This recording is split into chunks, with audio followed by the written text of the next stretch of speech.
What's up, guys? Jesse Think Blue 77, and today I'm gonna show you guys a lot of stuff that I've been accumulating, and I haven't really been making videos lately, so it's been building. So I'll be showing that. So I don't know how long this is gonna go, but I'm gonna start off with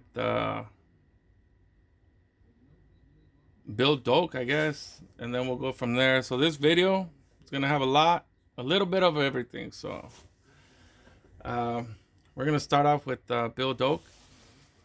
But before I do that, congrats to Buck O'Neil. I think I've showed this in the past before. Buck O'Neil, congrats.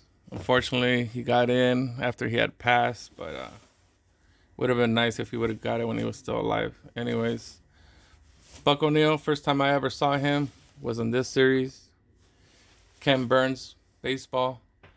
Um, Listening to him talk about the game, the passion, the love he had for the game, really gravitate to that, and to his stories. Reminds me a lot of Vince Scully, the way they talk about the game, and I gravitated to that. Picked up his bond. Fortunately, now he's in the Hall of Fame as he should be. So that being said, let's move on to the Bill Doke. So here we go. Who's Bill Doke? He used to be a pitcher. There's a 1921 exhibits.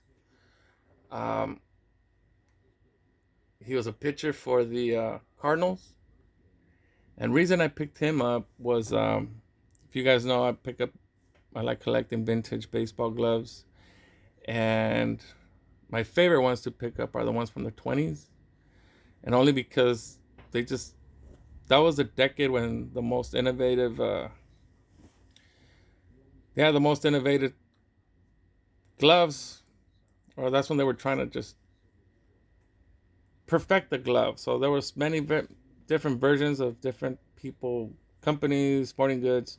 They were all trying to make the perfect glove or perfect the glove. And in 1921, 22, Bill Doke, Rawlings, he patented his design that Rawlings picked up, and pretty much revolutionized the glove from that point forward, because Rawlings is credited for that, his design, and with the webbing. The big deal was the webbing that he came up with, which would hold the ball a lot better than the ones that they were using in the past. So, for example, let me put this back over here.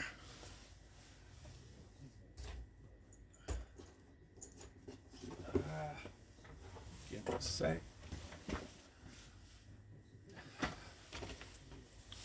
Prior to his design, gloves were like this. Fingers were free, loose. Some of them had 1-inch webbing, some of them had 2-inch webbings, like this one. This one's from the teens, 1910s.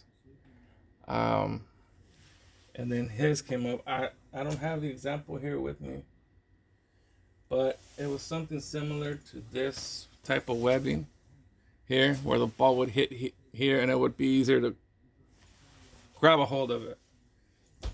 So like I said, he patented his design in 21 or 22.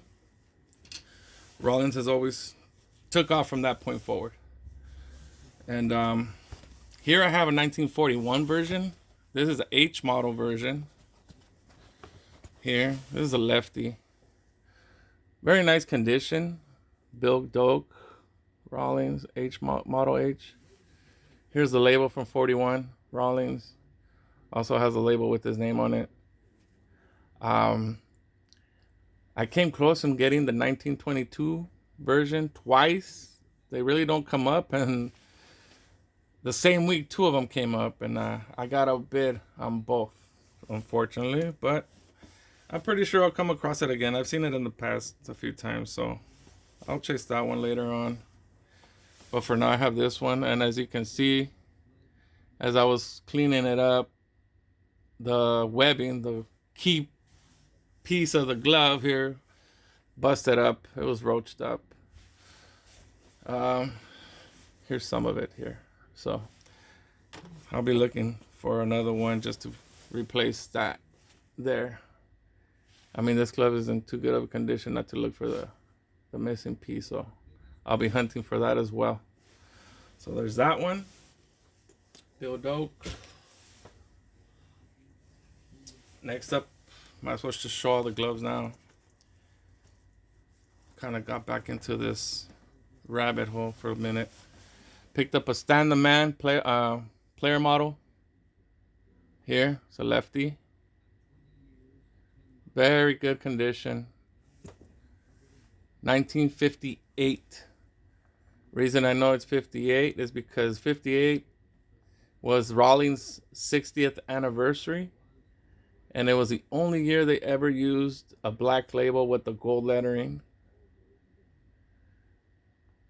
So these aren't rare, but they're very hard to come across, or at least see them. They only came out that one year. So there's this one here. Stand the Man. Shout out to you, Don. Field of Dreams cards. And then next, picked up a softball glove. Here's a Kenwell from the late 30s. Reason I picked this one up is because sometimes the softball gloves have some unique look to them. Like this one, for example. You got the white padding and the white webbing on it. So sometimes when I see unique gloves like that, I'll pick them up as well, regardless whether they're baseball or softball. So there's that one. Dual button. Just finished conditioning this one as well.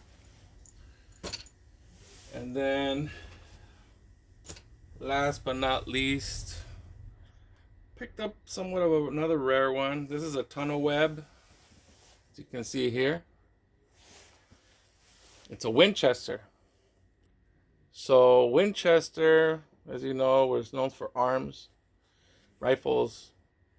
But for a few years, they got in the sporting goods game in the 20s, which only lasted about 5 years, I want to say. So these are kind of rare. There's not a whole lot of them out there. So whenever you find or see a few of these, be good to pick them up. This one's probably from about 1922 or 25, somewhere around there. 1922 to 25. So good find there. And that just about covers the gloves for the meantime. And then next up, now let's get into some cards. We're at 8 minutes. Hopefully we don't get to go too long, but we'll see. Next up, I'm going to show you some of the fun PCs that I have. And let's get into the Gatorade PC, if you guys know. Been watching my channel. Got a Benintendi short print. Bowman. Martin Prado.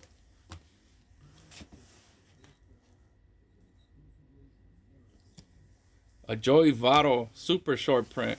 Now this one's so hard to find. It took me over a year to find it. Negotiated back and forth with the seller on this one. You don't see this card anywhere. So when I did, I had to try some. So happy with the terms. I feel I got a pretty good deal on it. And there it is. Super short print of Joey Votto on there. And then Mookie Betts Bowman. That's a sweet card. Has some shine to it. There. So that covers my Gatorade PC.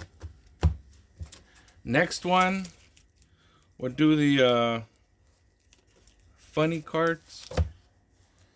I got one here of Doug Rader, Houston, 1975 SSPC.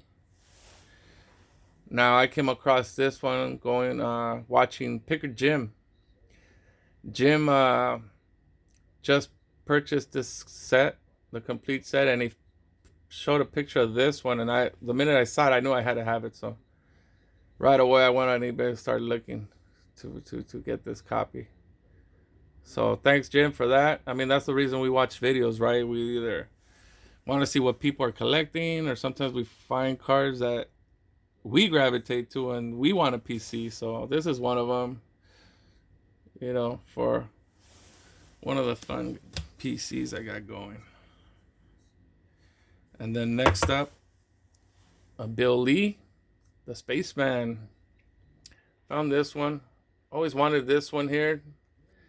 Finally found it on the card. Sports Illustrated, the Fleer version, autographed.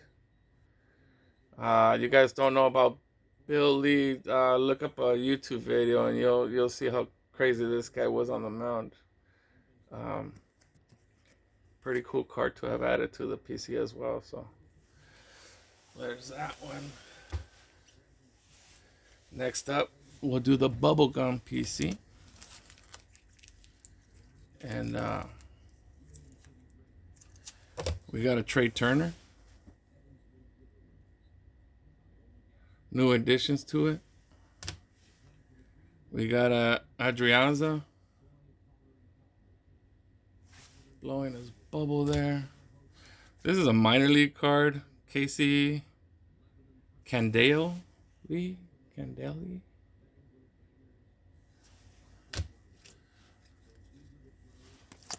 This is a Ronald Acuna Jr. from the new archive snapshots.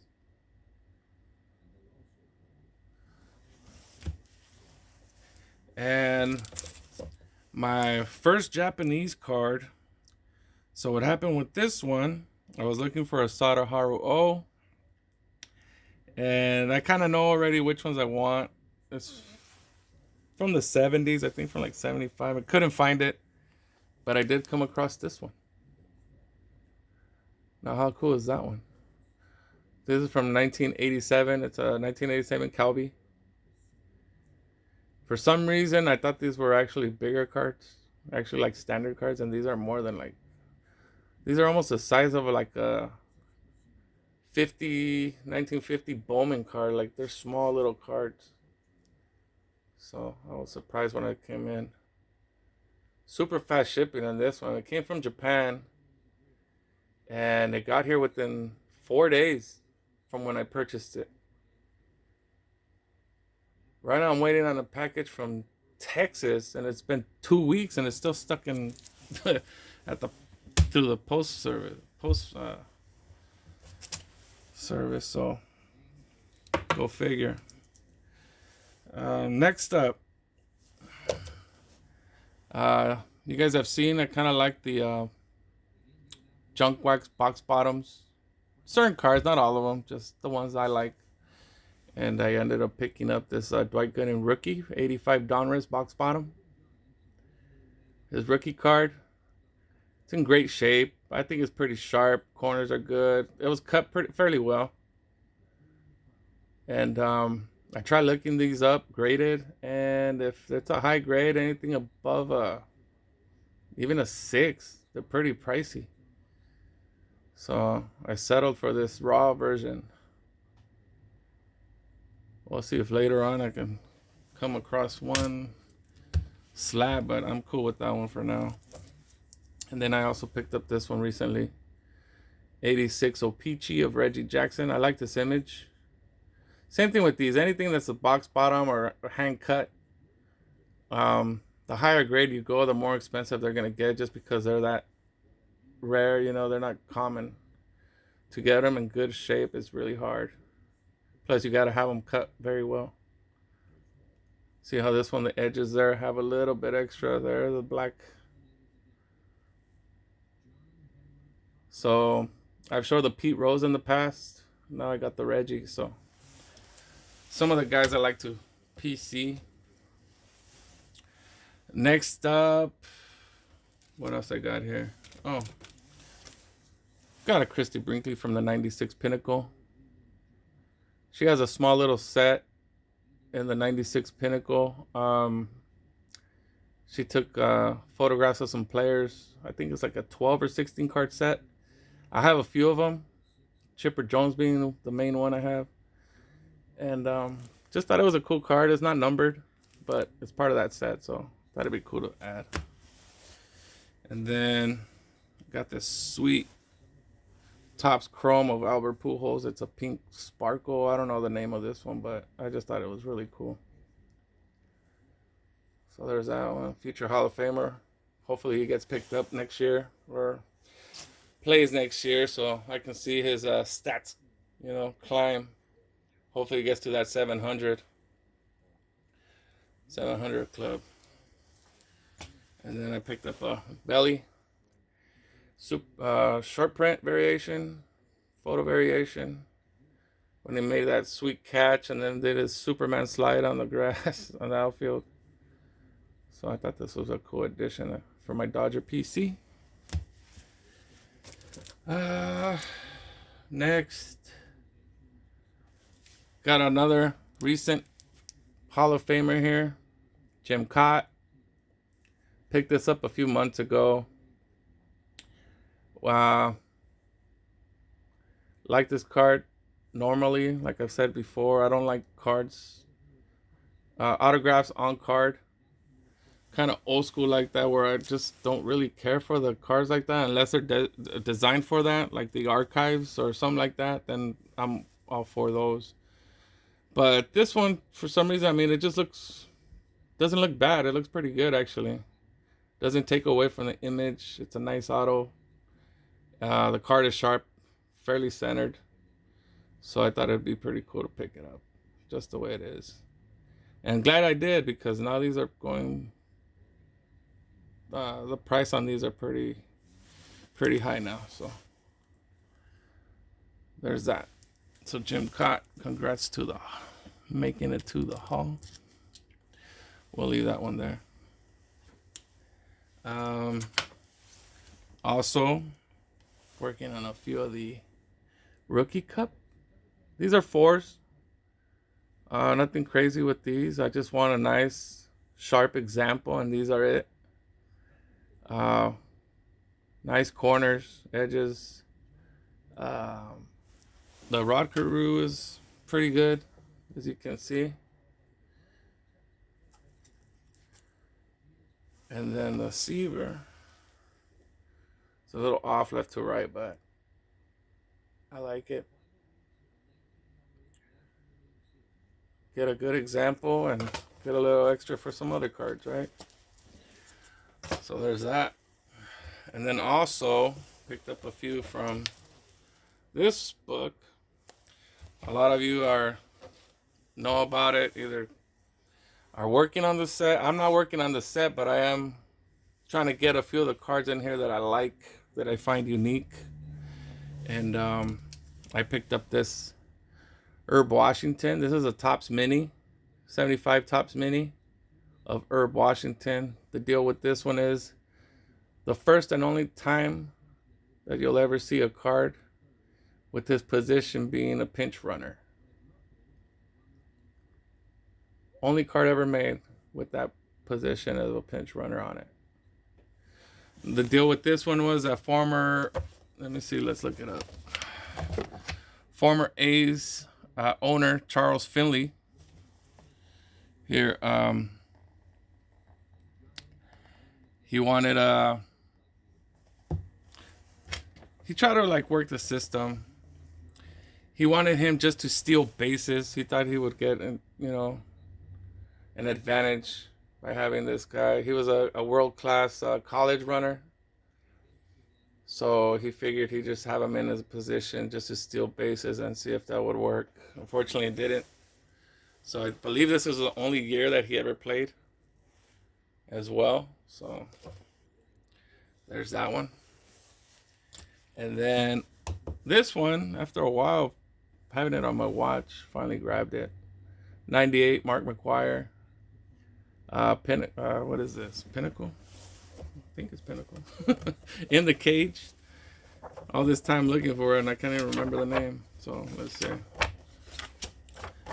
Pacific in the Cage. That's what it was. So deal with this one, I believe, is the netting in the back. First time they get that what do you call it? intricate with the cutting of a card. So that's what highlights this one here. So finally added that one. Like I said, I'm not doing the set.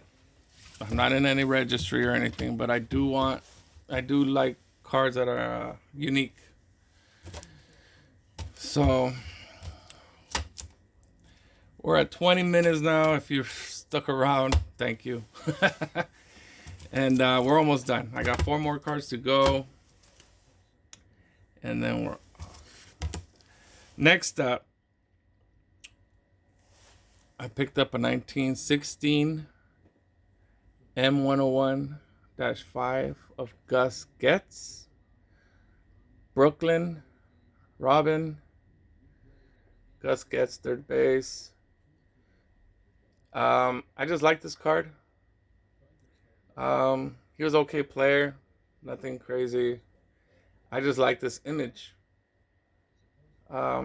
Represents the Dodgers or the Robins. And he's got that glove just right there. So whatever Gus gets, he gets his guy. Shout out to you, Bowman 53. Just love this card. Doesn't have to be a big name to enjoy a card or appreciate the card, right? So there's that one. Added another one of those. Picked up a couple manos. Got the 69 and the 59.